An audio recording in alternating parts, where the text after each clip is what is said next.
Now, members of South Africa's parliament debated President Cyril Ramaphosa's State of the Nation address on Tuesday.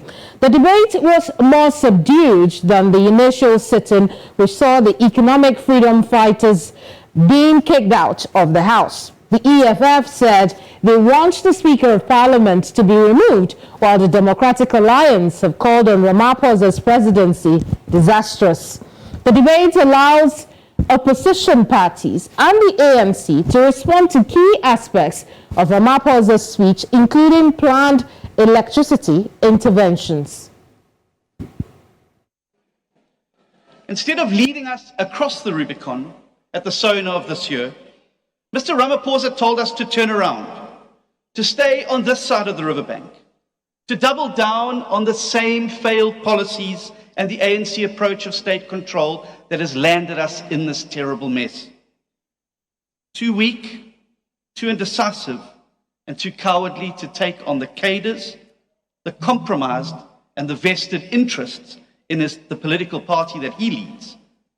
He turned his back on the Rubicon, he turned his back on us, and he turned his back on the only pathway that can save this country. Let's look at some key issues that came out of the debate. Joining us now is analyst Gakwe Masieho. Good evening to you and many thanks for your time here. Good evening to you and thank you for inviting me. Indeed. Now, the leader of the Democratic Alliance, John Steenhuisen, has accused President Ramaphosa of presiding over 5 disastrous years, in his words, and that the new dawn was a false one. Is his assessment of Ramaphosa's term so far accurate?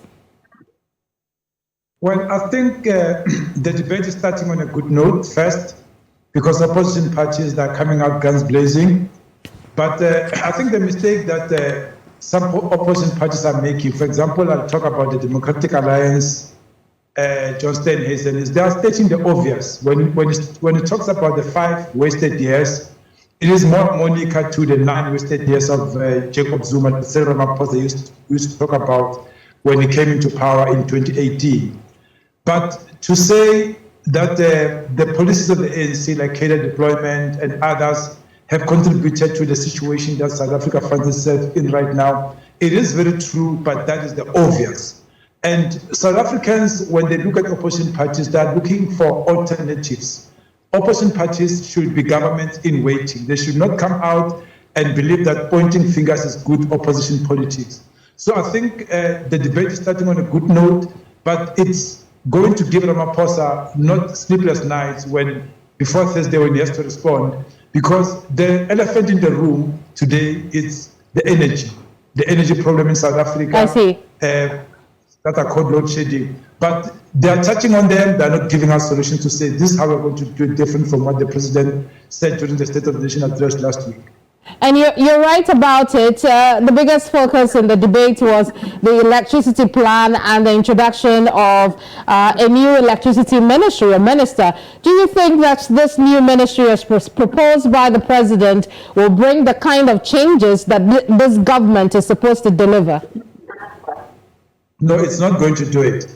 It's just a bloating of the bureaucracy and an introduction of another problem within problems that are already in South Africa's basket. Because what South Africa needs now what South Africans need now are answers, and not another department with a minister that's going to come with level of corruption. And here's something that needs to be understood. Government knows what is it that needs to be done to fix ESCOM.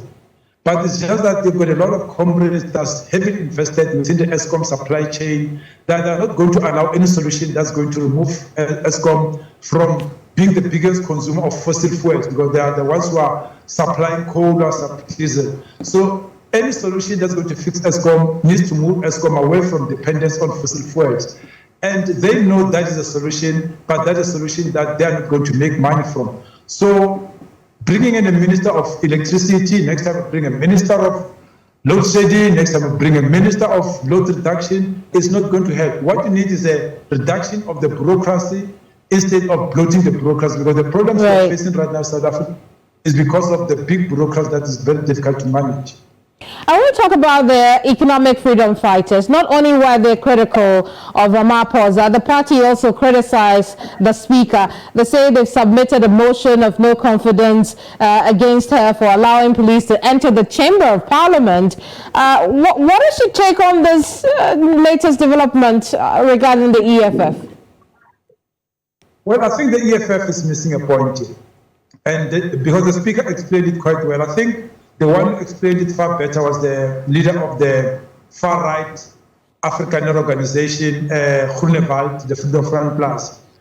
Because the parliamentary protection services are security guards. They are the ones who are not armed, and they are the ones who provide security to parliamentarians and to the parliamentary precinct. But the Presidential Protection Unit, the ones that we saw confronting EFF members when they mounted the stage, those are the presidential guards. And the president is not a member of parliament. So his security does not rely with the parliamentary protection services. It relies with the presidential protection unit. So the speaker was right in summoning those because the security of the president was threatened at the time.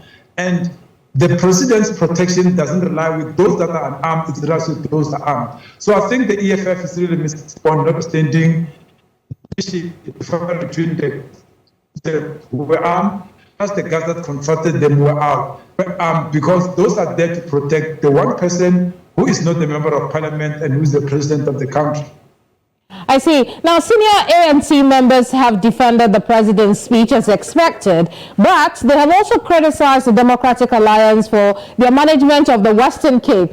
Now, was this a fair criticism, or is this just politics as usual? Well, you're right. It should be expected that the ANC MPs are going to defend the president's speech. Because as the chief whip, Major Dina, said earlier on, that when she spoke earlier on, it did explain, it set the ball rolling on what is it that they were coming to do. They've done it all along. They always defend the president. They've defended Jacob Zuma for all those years when he was in power, when the economy was collapsing, when there was massive looting. He was defended by the same people who are defending Cyril Ramaphosa today. And these are the same people who will defend the next ANC president tomorrow. Because most people must understand throughout the continent that South Africa's electoral system is not the constitutional-based system. All those ANC MPs are there because the ANC put them there through a list process. So they are there to serve the ANC, not to serve the people of South Africa. So if it was a constituency system, we will see them breaking ranks. We'll see some of them not defending the president because they'll think more about the further elections when elections come. But for now, next year, 2024, South Africa is going towards elections. And most of them want to return back as members of parliament. And this is the last chance that they actually can defend the president. So the president didn't really make promises with that matter, but they are going to defend whatever the president said. Even on Thursday, they are going to applaud him, whatever comes out of his mouth. Very well, Gakwe, we'll leave it here for now. Thank you so much for your time.